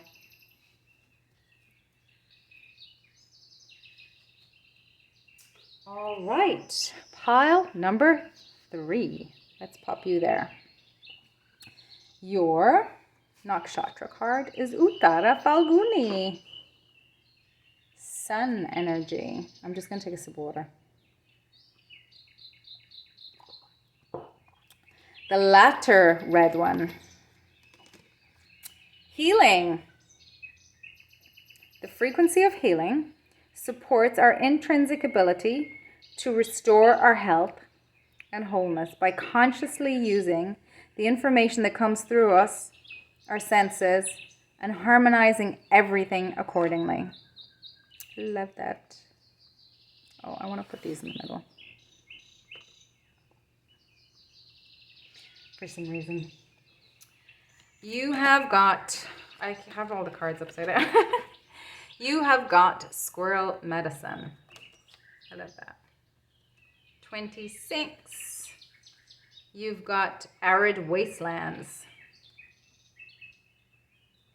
And you have tenacity, burdock, which definitely lines up with healing. Tenacity. So, and I'm seeing arid wastelands. It reminds me of one of the cards that we had, I think, in pile 1. Oh yeah, one of the rose oracle we pulled at the end reminds me of that. And you are your own oasis. Interesting. So tenacity.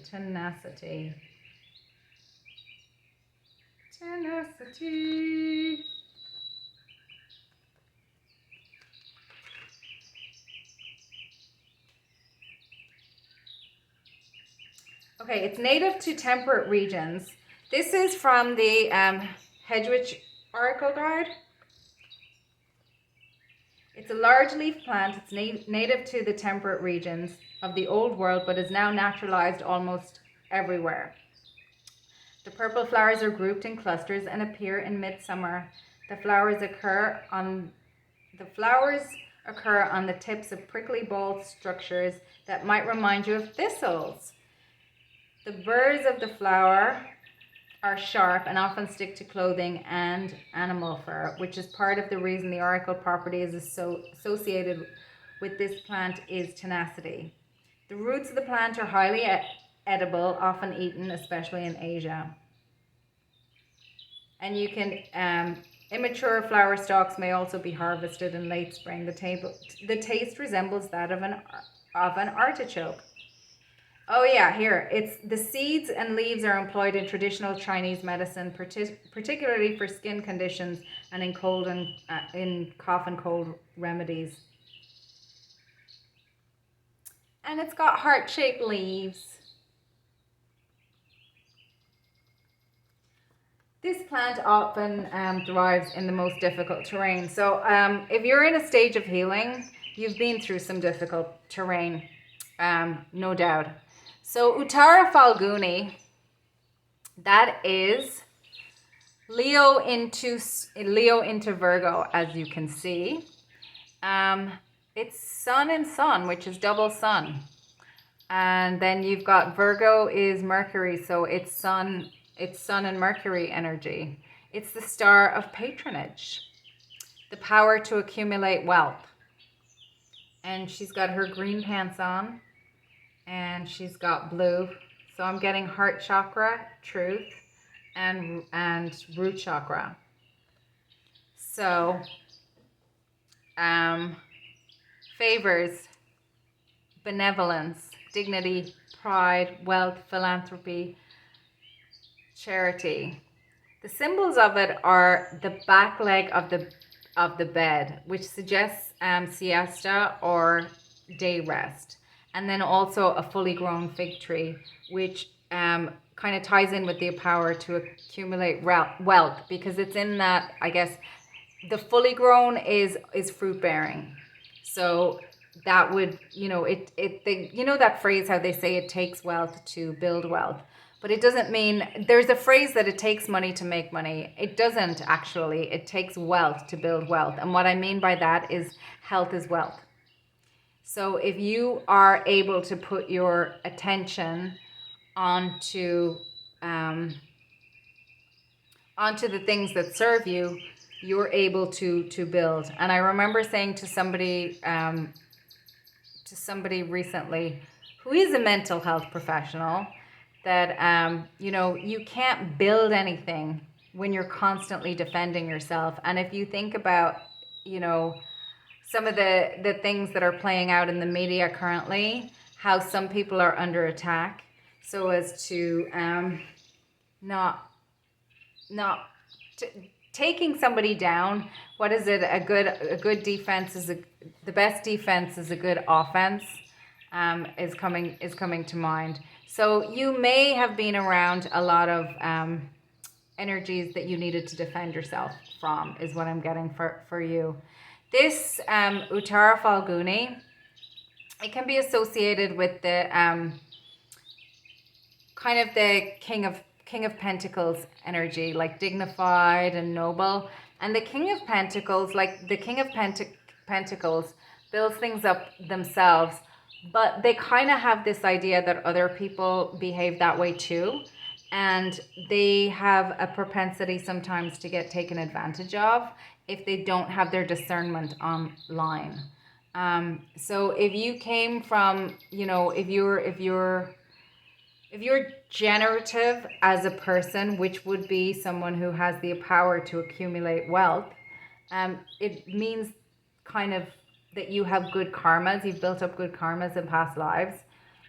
But you may be susceptible to be getting taken advantage of. So maybe in this life you might have the power to do that, but you might end up getting taken advantage of, and then you may need to heal. You might be a starseed who has incarnated into a family to help, again, we have healing, to help heal family curse energy, to heal family trauma, to reclaim the legacy and the dignity and the power of the bloodline. You may have agreed to do that. So that's also possible. Also, being in the arid wastelands, what I'm seeing is that you may have been the oasis for, you know, in your formative years for a family that did take advantage of you. So that's one possibility. Or maybe you ended up in Dr. John, I'm always quoting him. He always says that what kept you safe as a child, if you needed to be kept safe, if you did not have caregivers that had dealt with their own healing, that just said things like, we just got on with it. You know, when I hear things like that, it just suggests to me that that is delusion. Because everybody has to do their own healing. You know, you can't just be, that'd be like saying, well, you know, to me, the analogy I'm going to give is just like, well, you know, I just didn't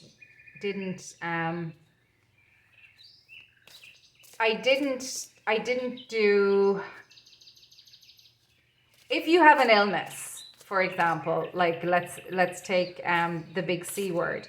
So if you had the big C word, for example, if you didn't take any medical attention and you were just like, well, you know, mine is just going to take care of itself and I'm not going to need to do anything about it.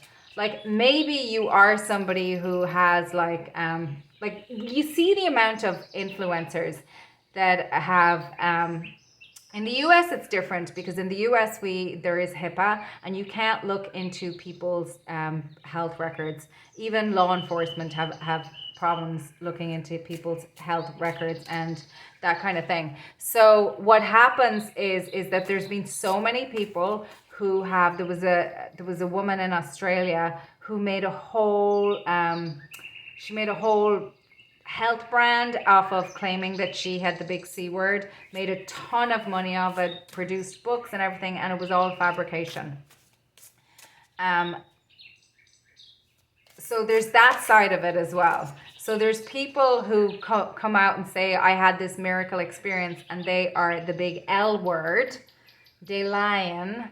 And then there was somebody in California who did it, and she ended up getting caught because she did a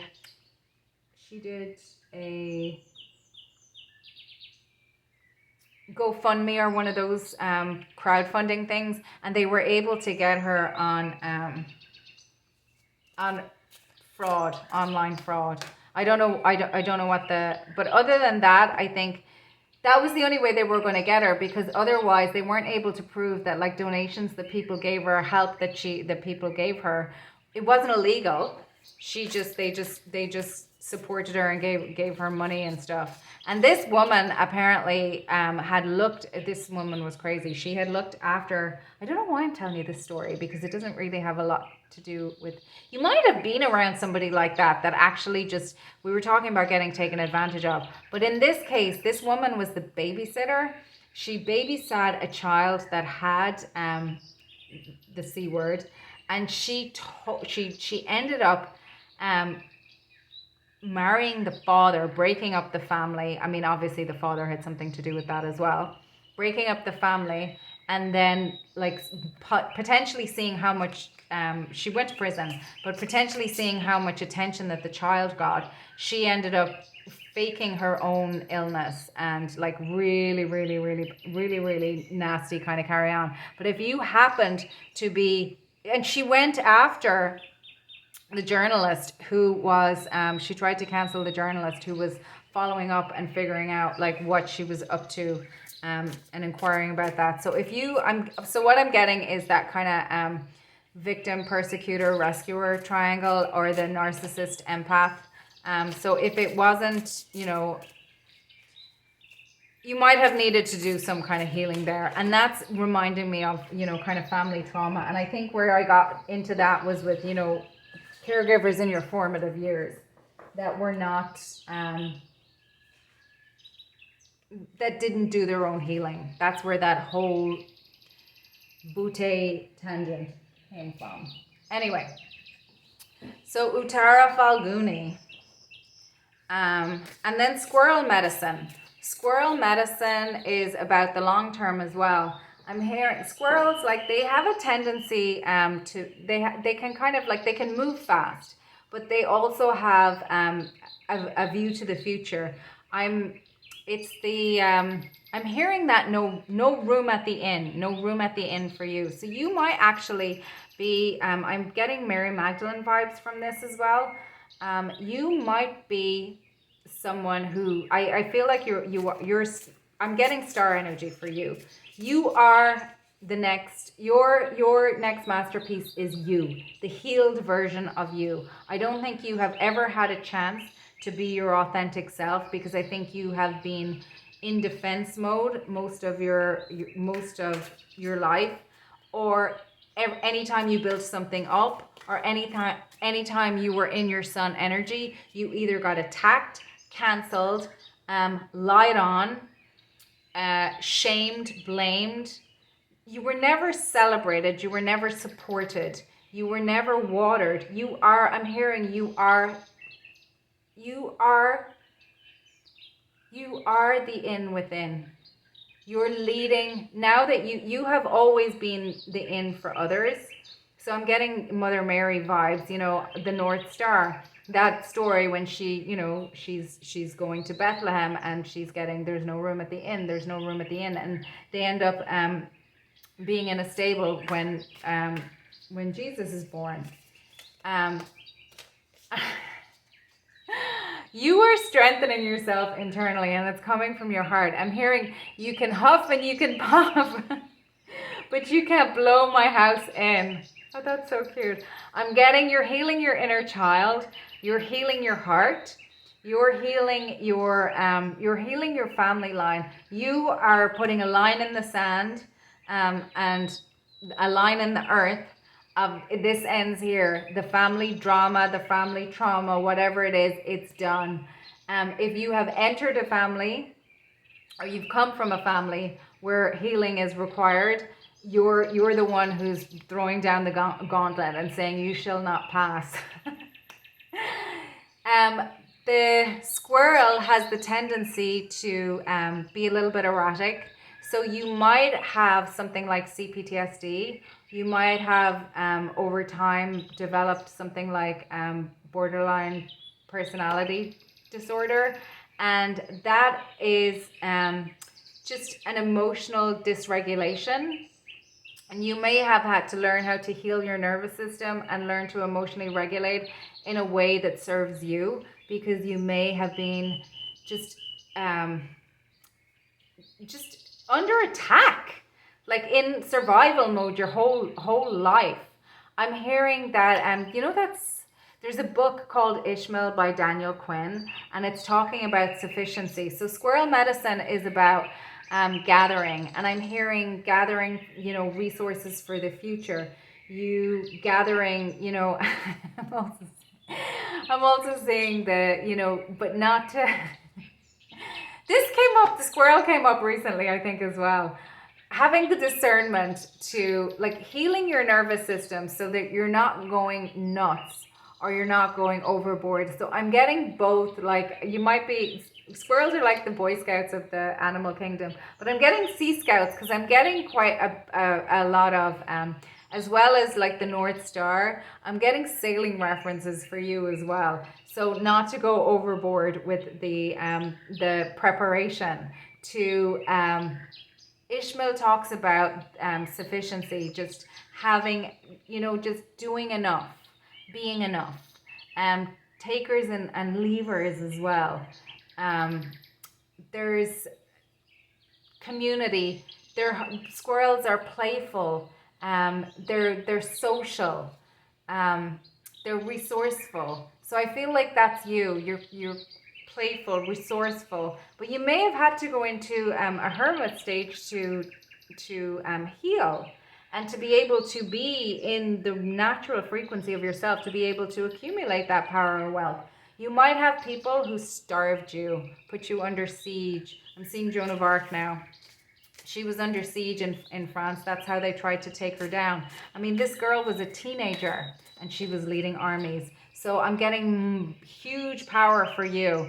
But you came in with this power, with the express with the express intention of healing, of being a healer. I'm hearing healer, heal thyself. You are this, you are the star. You are a star, and that is, you're going to be leading, you're going to be leading the way for sure. I'm hearing that song from Lana Del Rey. What is it? Get Free. Finally, I'm crossing the threshold from the ordinary world into the reveal of my heart. Undoubtedly, that will for certain take the dead out of the sea and the darkness from the arts. This is my commitment. My modern manifesto. I'm doing it for all of us who never got the chance. And all my birds of paradise who never got to fly at night because they were caught up in the dance. Sometimes I feel like I've got a war in my mind. I want to get off, but I keep riding the ride. I never really noticed that I had to decide to play someone's game or choose my own life. You've been through it, pile number 3, my gosh. But you are healing. You are healing. You are tenacious. You've got grit. Nobody could put out your flame. Nobody could put out your flame. You are highly protected. You are highly, highly loved. I'm going to pull some tarot cards for you as well. And I am kind of called to use the New Elements Tarot. So I'm going to pull some of those in a second. I'm just going to shuffle a bit. I'm also seeing amethyst for you. So in here we've got a lot of the we've got the orange here for, this is giving me flower of life. You've got the in your natural frequency, which you can't stay in if you're constantly under pressure, or if you're constantly under attack. It's just it's not sustainable. It's just not. So pile number 3. I'm also seeing amethyst for you, and nature and crystals might be really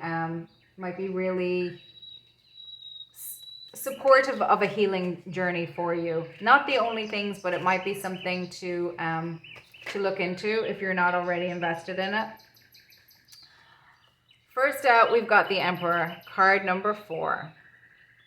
So you may have had to, so the Emperor is the embodiment of the 4 kings.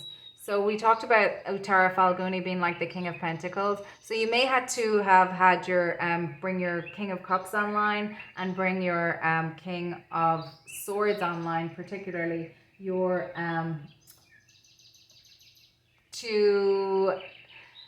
to have boundaries, and the King of Wands to really tap into your galactic energy. We've got the 10 of Cups. I love this. I love this for you, pile number 1. So through getting in touch with your Emperor, through getting in touch with your masculine side, through getting in touch with your discernment, through integration and being whole, and actually healing, the literal healing literally means to make whole. So you had to bring those other parts in online, parts that were, if you didn't have to figure out how to self-love, because if you came from a bloodline that where each generation was pushing their healing onto the next generation, you had to learn how to make whole your own energy by embodying your, like I said, your cups energy, your emotions, your intuition. In order to have your fulfillment, in order to like literally feel good.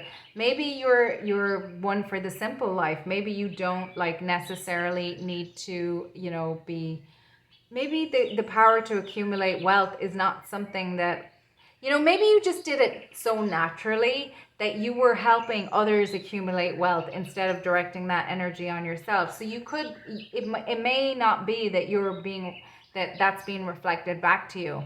But after going through your time alone, after bringing online your own emperor, that is what's on the cards for you. We've got the Mother of Earth, which is the Queen of Pentacles. So now you've got a divine partner. So you may have had trouble in relationships. Again, I think it is, what's his name?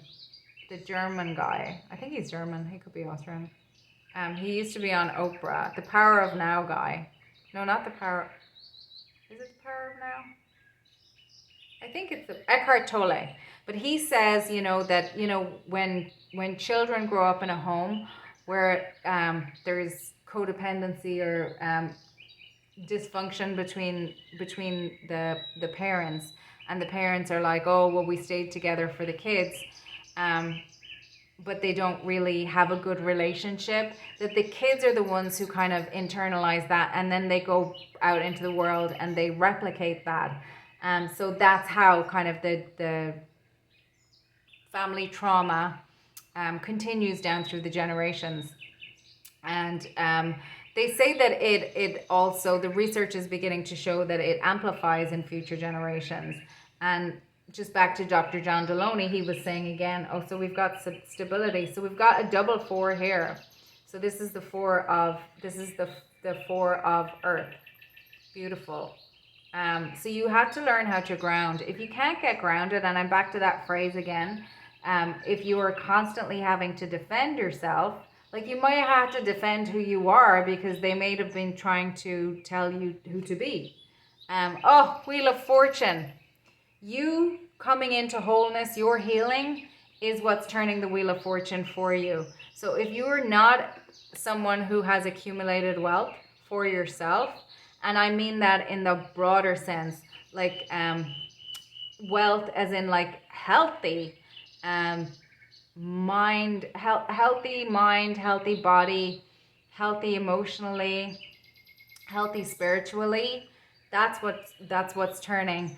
And that's what's turning for you. Daughter of Fire, that's the Page of Wands.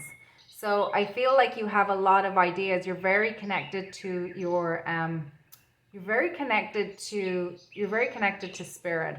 I'm surprised the Hermit didn't come out. I'm getting really strong Hermit energy for you. But the healing, it reminds me of the heart chakra. It's associated with nature. So being out in nature is probably very generative for you. Also possibly water is very generative for you. And potentially, like you've got all the suits out here as well. You could actually be discovering that you're quite creative. So maybe something that, something for you that you're going to, your next masterpiece might be something on the creative vein that you didn't realize that you had. And now we have got the 10 of Pentacles. Amazing. 2 10s and 2 4s, pile number 3. 2 10s and 2 4s. And I know you've been through it. I'm getting this song for you as well by it's an older song by Santigold. It's called Go, and it's people want my power and they want my station. Storm my winter palace, but they couldn't take it. All the way to Paris, run my reputation. Try to pull my status, but they couldn't fake it. So I think people have tried to imitate you and take your ideas and run off with them. So I think that you bringing yourself online, tenacity, you've had to have grit. You've had to have you've just really had to. You might be a starseed. You probably are a starseed if you're on my channel, to be honest. But I just know I resonate with the starseed thing, and I was just like, why do people behave like that? And I had a teacher once that used to say that why cards, interesting, that why questions are really not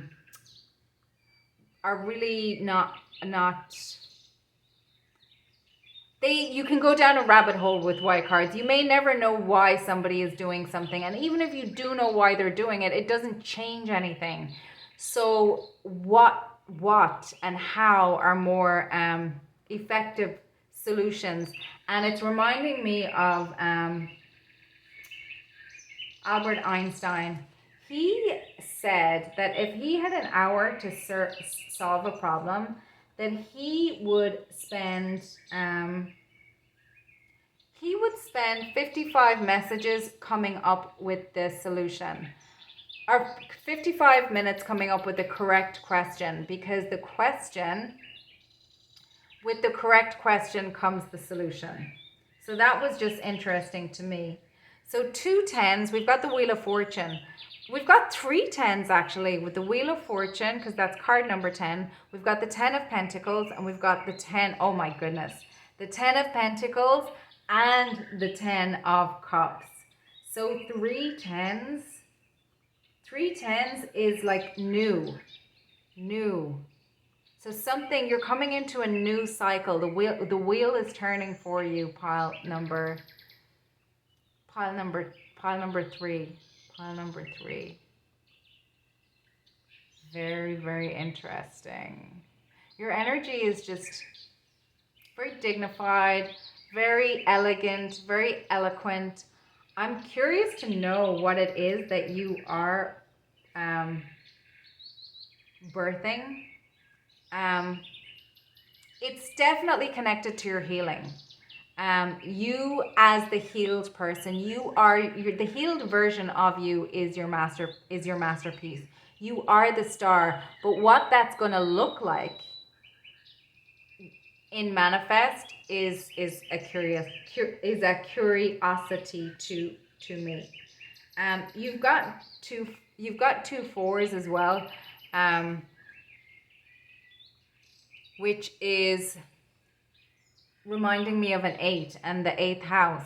So you may have had to, really conquer your fears and really conquer things that you have subverted. Maybe you've had to learn how to really ground as part of your healing, because you probably did not get support and grounding in your wherever you're coming from. And new, maybe you were, maybe you came from, I'll give you an example. Maybe you came from a family where everybody was a doctor and you decided to become a doctor too. And it wasn't an option not to be a doctor, but you absolutely went through the whole kit and caboodle, but you were just like, I just don't like it. So that's an example. That's just an example. But it may not be that for you, pile number 3. So I'm wanting to pull some starseed cards for you as well, because I pulled some in pile number 3, because they got this card too. Time for you, and I did shuffle them. Time out for you. So that's healing. That's reminding me of the 4 of Swords. You may have really strong connections to the dragon realm. You've got, oh, gorgeous. 11, Peacemaker. Peacemaker through inner peace, resolving ancient splits. So that's speaking to me again of you healing bloodlines. We've got the tenacity, we've got the color, the purple flower reflected in both these starseed cards. So you've had to have grit and tenacity to do what it is that you came in to do. I'm seeing a lot of sacred geometry. You can see the lamb down here and the lion. You've had to be really, really strong in order to do this. We've got another dragon for you and another 10. Find, embrace yourself, new direction, releasing old patterns. So you're making yourself whole. I'm surprised the tower didn't come out for you actually. And you've got that color again. Wow. So this is confirmation after confirmation after confirmation. And we've got the green for the heart chakra again. You are transcending cycles. You are using I would look into dragons if I were you potentially. And you've got storm here. Again, that color. Wow. It's okay to feel it all. Cleanse, collapse of the old, realignment. You are going through an activation, an awakening. You are elevating. You have broken cycles of generations. Your ancestors. When I say your ancestors, I'm talking about the ancestors of the family line that you have incarnated into. You may have been experiencing many lifetimes in this this family line, but this is the last one. There's no more pain with this. There's no more, well, there's no more pain with it because you have discernment. You are not casting your pearls before swine anymore. You are done with that. The grapes of wrath are over. You are now, and with the grapes, I'm getting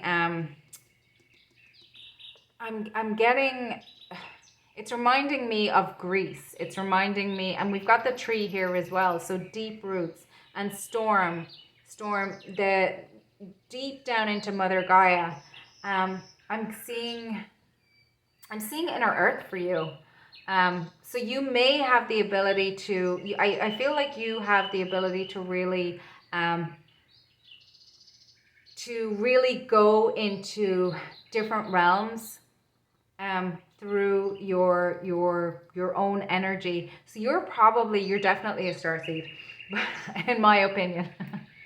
But take that how it resonates. I don't want to push something on you that you're not open to or you're not interested in, and you get to decide that for yourself. You get to have free will. You get to own whatever it is and however it is you interact with this this energy. I'm seeing a purity, and of course we've got the dragon. The dragon is notoriously a guardian of wealth. The wealth is the, I'm hearing it again. Build not your kingdom in the land that passes away. You're done with pest energy. This is from the Love of Dragons Oracle. I feel like this healing phase, you really have to purify your energy from a lot of projections, a lot of evil eye, a lot of nasty energy thrown at you over lifetimes. But you in this lifetime were just like, we're done with that. And you're elevating up out of it. You've got the wild child. Your inner child is one of your guides. Learning to play again, learning to have fun again. It has been deep, it has been dark, it has been heavy for you, pile number 3, for a long time, lifetimes even. But this is the lifetime. You have broken free. You are just now alchemizing what it is that you have been through. It could be family, it could be a family, it could be something else.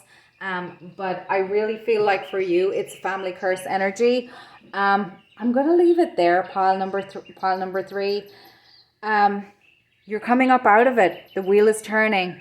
10 of Cups, 10 of Pentacles, Wheel of Fortune. Beautiful, beautiful, beautiful. You're flying with the dragons. You are so loved. You are so supported. You're following your guidance. You are so connected to your higher self, your inner spirit. Just allow yourself to rest. Allow yourself to play. Trust that you're healing. And your next masterpiece is healed you. Healed you. I don't know what that is going to look like, but it is beautiful. I can feel it. I can feel the power of the dragon. I can just feel it. So I'm going to leave it there again. Pile number 3. Take care. I hope to see you again at some time. Feel free to like, comment, share, and subscribe. And have a great rest of your day. And I'm sending you so much love, so much light. Namaste.